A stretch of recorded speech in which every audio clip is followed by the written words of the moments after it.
Hi everyone, I'm back, and I realized that my voice had been getting tired and dry because I'd been fighting a cold. So that's why I could only read like a chapter at a time. But slowly getting over this cold, almost 100%. So I'm going to try and speed this up and maybe do at least 2 chapters at a time. So let's begin. Chapter 7, Self-Doubt. Had she gotten home, she couldn't quite remember. What she did remember was racing down the highway, praying she made it home before she totally shrunk away below the windshield into a tiny speck of nothingness. Her panic attack had hit its peak. The miles flew by, and the car seemed to have a mind of its own. In her surreal state, she swore the car was floating above the highway. The wheels weren't touching the asphalt, and the car seemed to drive itself. It dawned on her that she didn't need to drive at all. The car knew its way home. She clung to the steering wheel only from fear that the car floated away. She wanted to float with it. It was a white-knuckled drive that made her arms ache and her heart a painful pounding against her ribs.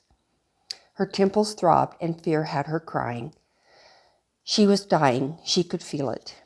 The car took the off-ramp at a dangerously higher speed than she ever would have.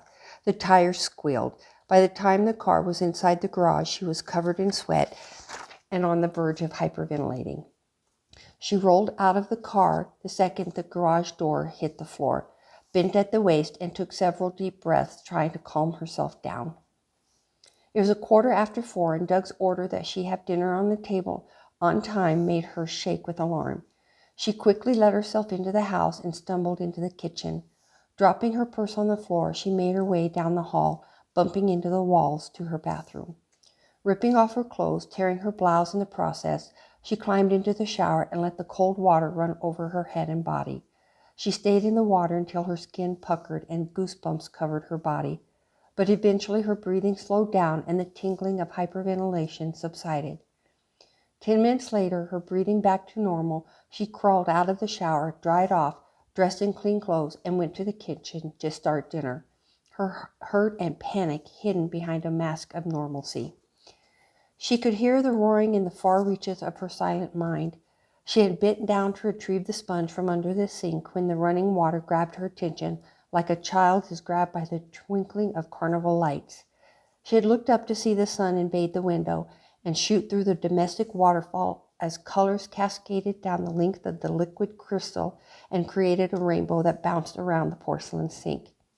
She stayed crouched with her hands on the edge of the counter, mesmerized as the display of dancing colors awakened her mind once more to a world that was becoming more and more familiar. A place where there was no criticism and hateful words, a world of color and laughter and light. Hypnotized by the sparkling colors, she sat and stared, letting the water run, her sanity slipping away with each drop from the faucet, one coherent thought after another being swallowed by the drain. Somewhere in the far reaches of her conscience, she could hear the clatter of her family coming in the door. The noise was there, but so distant it was like hearing the clamoring of traffic from blocks away. "What are you doing, Mommy?" Dougie J had appeared and was standing by her side, interrupting her musings. She was startled by him, surprised to see him there. She looked over at him with a dazed look in her eyes. Speaking as if from a dream, she said, "I'm watching the rainbows in the sink and waiting for the fairies to appear. Can you see them?" Taking a look from the water to his mom, he answered innocently, "I can see the rainbows."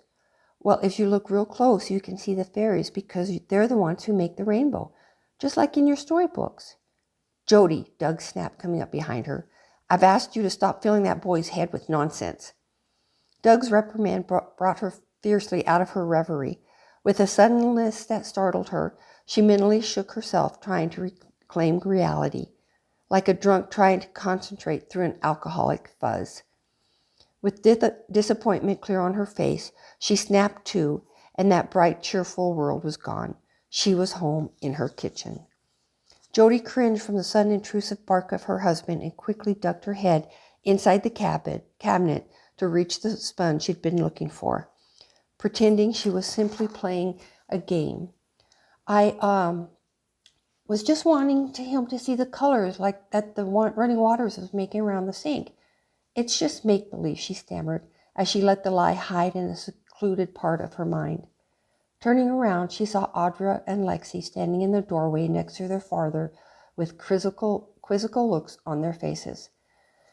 Gathering her thoughts, she tried desperately to force reality to come quicker into focus to stop her children from looking at her like she was an outpatient from a mental ward. Noticing Lexi holding a long white plastic garment bag, she asked as normally as she could muster, "What do you have there? Is that your prom dress?" The excitement of her new dress had Lexi exclaim with excitement, breaking the standoff.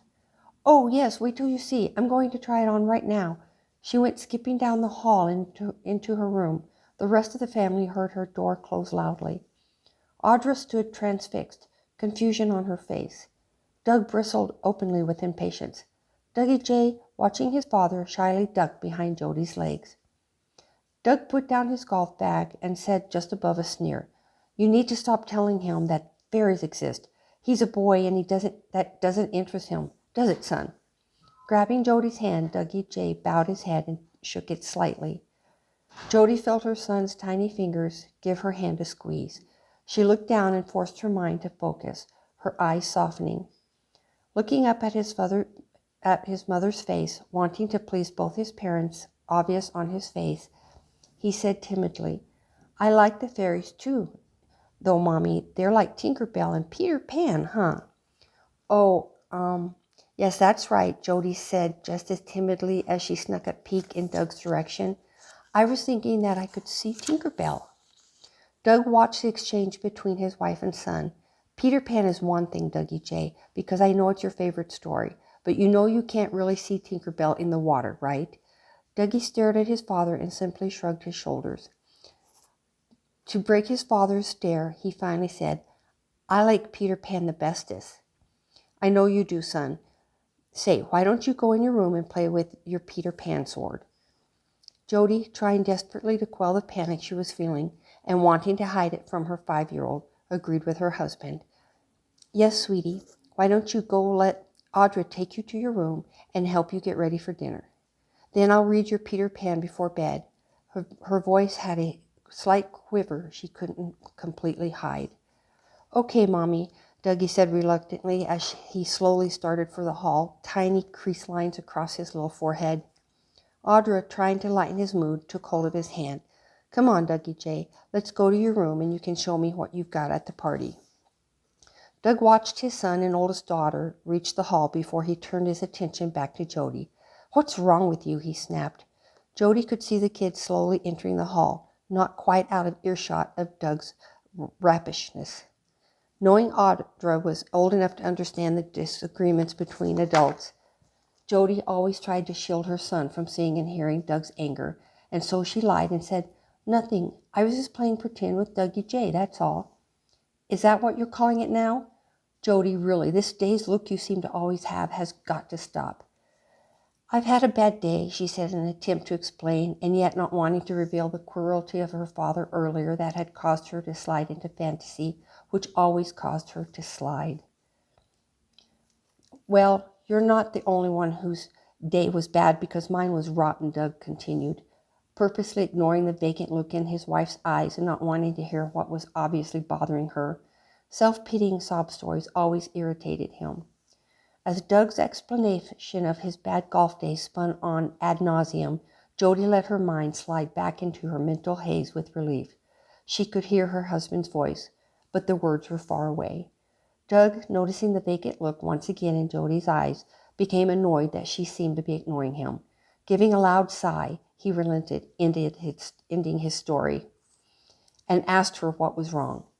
As if someone had pulled an invisible string on her back, she turned her eyes to him and recited the confrontation with her father, emotionless.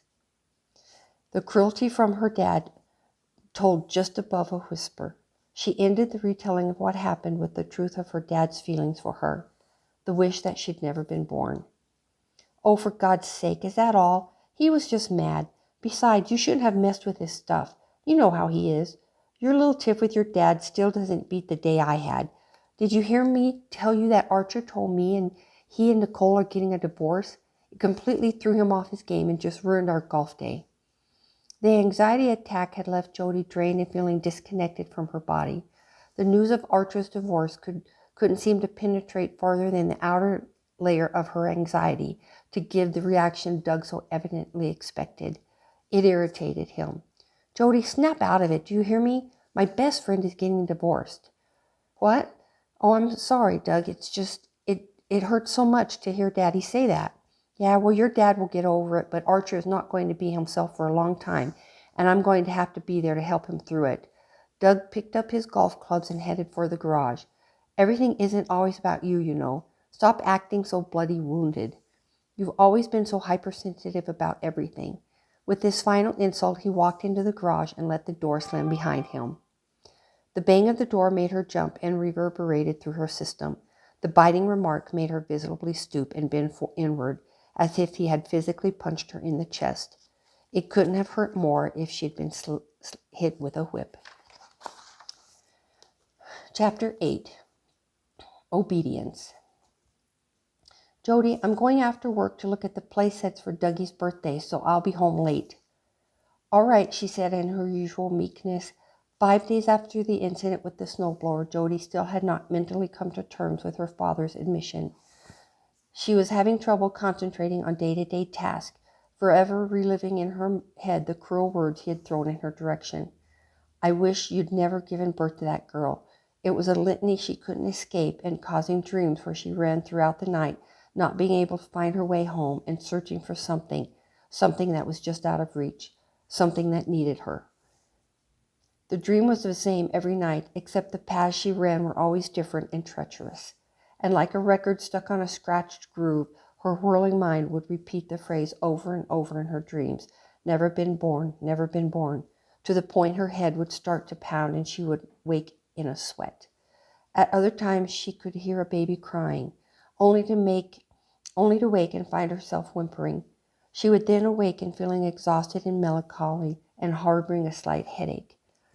Doug continued to talk over his shoulder as he poured himself a cup of coffee, not noticing her quiet tone.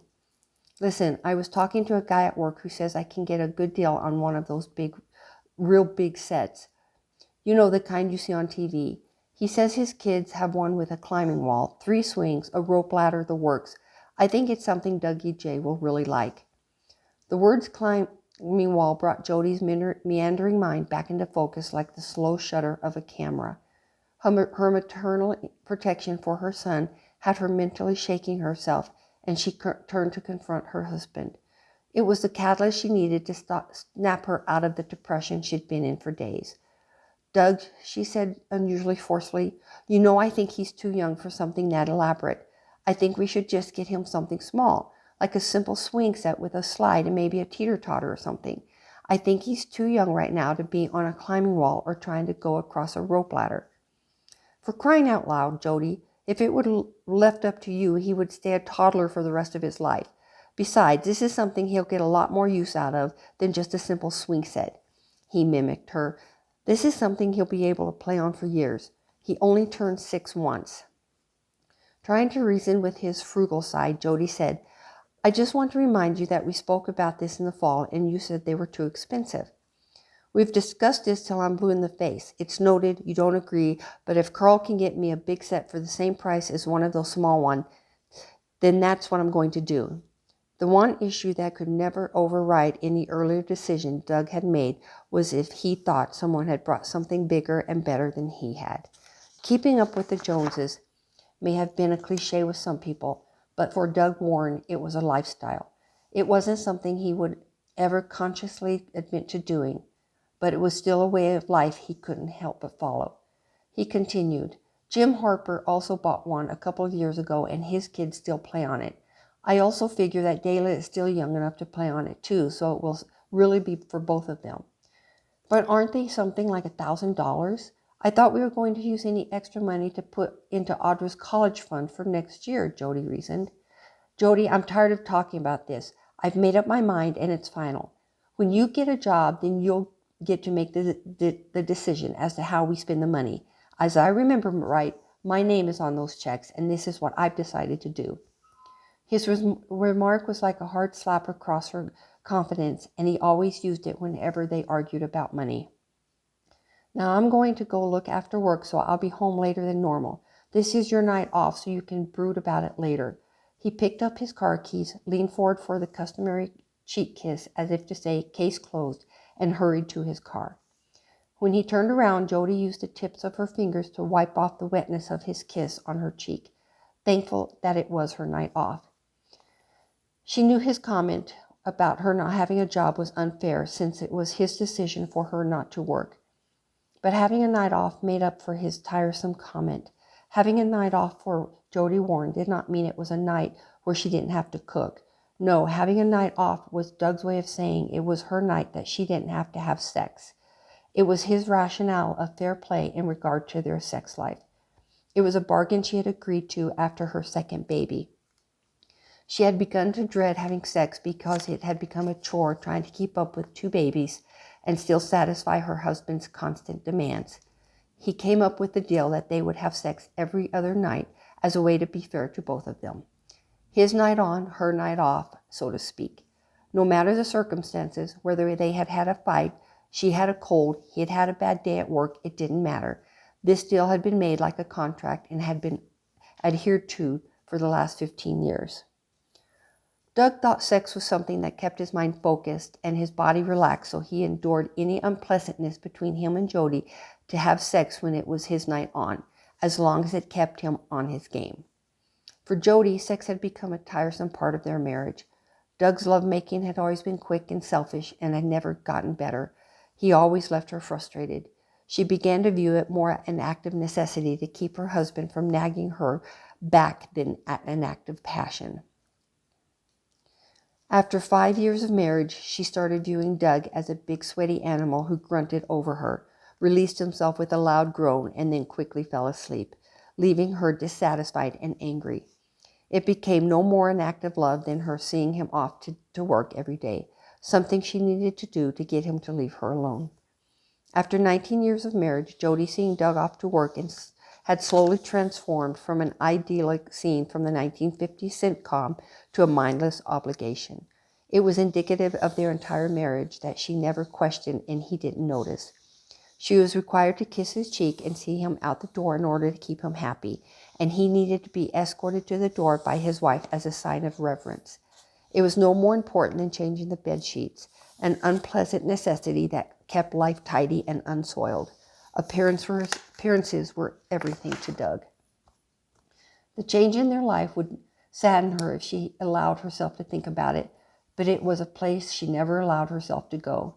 To remember back when she was 20 and freshly married, how she would kiss him goodbye at the door like a man going off to war and might never return. She had wanted her love to follow him throughout the day. After a few years passed, her soldier husband acted more like a man who fought the war on a daily basis and began to treat her like his station outranked hers. Her goodbye kiss became a little more reserved. 10 years into the marriage, the morning ritual became a required chore because the soldier had turned into a sergeant who returned affection as a matter of regulation. Slowly and ever so slightly, she stopped initiating the kisses altogether and wondered if he ever noticed. The sergeant had promoted himself to general with Patton-esque rigidity. It was at this time that the farewell kisses became his request, and he expected her to comply as a sort of salute to his status. Jody stood still and listened for the garage door to hit its final descent on the concrete slab as Douglas backed his silver BMW out of the drive. When she knew she was finally alone, her shoulders came down a good 3 inches as she visibly relaxed and let out the breath she always seemed to be holding in his presence. Her posture went from ramrod stiff to a slumped hunchback that replicated an old woman from a storybook, as if the pressure in her lungs had been the only thing that kept her upright. She stayed like this for several minutes, as if to gather the strength to stand straight again. It was at this time of day, the time that her husband went to his job at the bank, that Jody was finally able to take a deep breath of air and fill her body with the minute bit of relief that seemed to constantly elude her. Not that this physical relief and mental respite was anything she would ever admit to herself she needed. To do that would be going against everything her mother had ever drilled into her of how to be the dutiful wife. Being a dutiful wife meant obeying your husband and always having a cheery disposition, she would tell her. Well, she knew she had failed years ago on the cheery disposition thing, but obeying was something she was expert at. Jody knew without ever having to analyze it that her mother and her mother-in-law had been cut from the same cloth. Maybe it had been the time in which they were raised, she wasn't sure. But being the obedient wife was like an unbreakable covenant for them both. The only difference was that her mother-in-law was adored by her husband, the major, so being obedient to this sweet man was no real hardship. As for her mother, she was treated more like a possession by her father, and being obedient to him was a necessity. Jody's mother-in-law, Grace Angela Warren, was a woman of strong beliefs in how a woman conducted herself at all times and in every situation. She and her brother Daniel had been raised in the heart of Georgia by very stark parents, 3 aunts, and a strong Southern grandmother who all lived within a mile of each other. Being inundated on a daily basis with manners was a way of life. Daniel's education had been left to their father, and although Grace's father had been a strong influence in her life, it had been the women in the family who took it upon themselves to teach Grace how to be a proper Southern woman. She had so much Southern estrogen guiding her life that at times Jody thought Grace would forget she was no longer living in the days of white gloves and seasoned cotillions. Jody had always been fascinated by her mother-in-law and the stories of her growing up in the South, and thought how the Southern woman was an interesting concept, especially during Grace's teen years of the 1950s. With rules of etiquette preached like it was the Bible, Grace had learned how to be the perfect wife. A wife never raises her voice. She smiles no matter the circumstances. She never makes a fuss in public. She must always look her best for her husband. Cleanliness was next to godliness, and above all, a wife should succumb to the wisdom of her husband and obey him in household affairs. The only flaw in all these well-meaning dictates was they forgot to pass on to Grace that all these rules of wifely femininity were really more a romantic notion of the past than actual rules. If the Southern woman was nothing else, she was her own woman and knew when to exert her authority and when not to. Every strong Southern wife knew that in order to control the home, she had to obtain the skills of knowing when situations required her to step back and let the Southern male step forward. It was a delicate balancing act between control and acquiescence, but one that was necessary in keeping peace in the home and the illusion of male dominance alive, an art that had been perfected over generations. Grace, however, was not taught this one very fine detail, and grew to believe that to disobey her husband was the ultimate sin. She therefore passed this same philosophy on to the only daughter she could claim, her very young 18-year-old daughter-in-law, Jody. When Jody and Doug were first married, Doug had first graduated college and had not yet obtained a job that paid well enough for them to buy a home.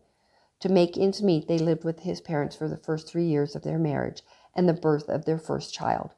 It was during this very vulnerable time of Jody's life that her lessons in wifely obedience were taught to her by her very enthusiastic mother-in-law. Jody was fine-tuned in the Southern style of marriage by Grace with all this discipline of a fine finishing school. Grace, along with Doug's aunts and grandmother, who would visit twice a year, kept her up to date on every fine little detail of how to be a proper wife. At times, Jody felt she was in a continuous episode of Leave It to Beaver. Not once in those 3 years of living with her in-laws did she ever see her mother-in-law raise her voice or complain. Doug's aunts, whenever they visited, practiced decorum like breaking form was against the law, and never once had Jody ever seen Doug's grandmother without her pearls around her neck, including the day she was laid to rest. In short, Jody came to believe they were the epitome of perfect wives and women.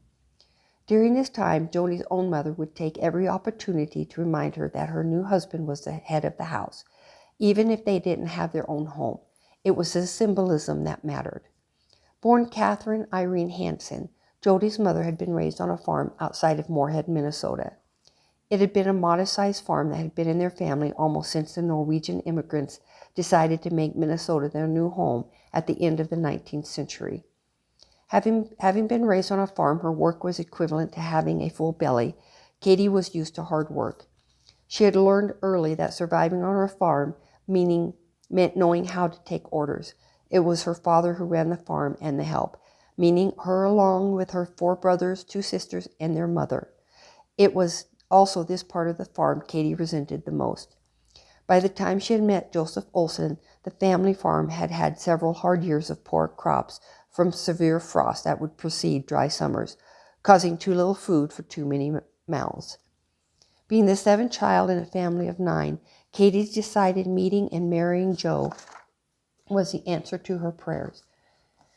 Escaping her impoverished family and moving to a bigger city had always been in her plans. Getting pregnant 3 months into their relationship hadn't been. Joseph Olson had been a young man with dreams of a military career. During his senior year of high school, he spent every spare moment outside of classes to run and get in shape. He had planned to enlist into the military as soon as he graduated and wanted to be in tip-top shape to prove his dedication. It was at the end of Katie's senior year at the annual sock op they met. Joe had been a year older than she and had graduated with her brother Paul. But he had never taken notice of Paul's younger sister until he decided to go to the dance on a lark and saw her standing across the room in her pale pink dress and white ankle socks. The band was playing their version of Cry by Johnny Ray. Her face was soft and she was transfixed with the words of the song when she looked over and saw him staring at her. They had felt an immediate attraction to each other. The summer following that dance, they spent almost all their time together. Throughout the weeks that followed, he would drive out to her family's farm to pick her up and take her into Fargo for a burger and a movie. They teased and flirted the entire summer until the flirting became more passionate. Then, the day before he was going to Minneapolis with his dad to talk to an Army recruiter, a very scared yet excited Katie met him at the park to inform him she was pregnant. This news had given Joe's parents the excuse they needed to keep him from enlisting. His father had been in one war, and he had vowed that none of his own kids would ever experience it. Even if the country wasn't at war at the time, he couldn't take the chance that one day they would be. So after first giving Joe a stern reprimand for being irresponsible, they played on his sense of decency and guilt to marry the girl and give the baby a home. Joe listened with an ever-growing dread as he watched his dreams being brutally ripped out by the roots. His strong sense of responsibility won over. There would be no military career. Resigning himself to the fact that his military dream was gone, Joe married Katie and they moved into a small apartment in Fargo while he worked for his dad as a glass cutter. He loved Katie and he began to believe that life wouldn't be so bad. Katie was a hard worker, and as she got bigger with child, he began to dream of her giving birth to a son, taking over his dad's business and then passing that business on to his boy as they worked side by side. Once again, however, life pulled a bad joke on Joe when the son he had been expecting ended up being a girl. They named her Jody, and as far as he knew, it was his resentment toward this pink little twist of fate. They named her Jody, and as unfair as he knew it was, his resentment toward this pink little twist of fate was deep. The family history of her birth lived in Jody's mental makeup like a wart, sometimes itching her conscience and getting in the way, and other times just an annoyance she knew was there and could ignore. Today she was determined not to focus on her failures. Ever so slowly, she straightened her resolve along with her spine and tried not to think about the true women in her life she would never measure up to. Jody calmly walked to the radio and turned it on to her favorite station, deciding to enjoy this small respite of quiet solitude, and went about doing the daily chores Doug had written out for her. End of chapter 8. Thank you for listening. And once again, I apologize for my voice and my mistakes. See you later.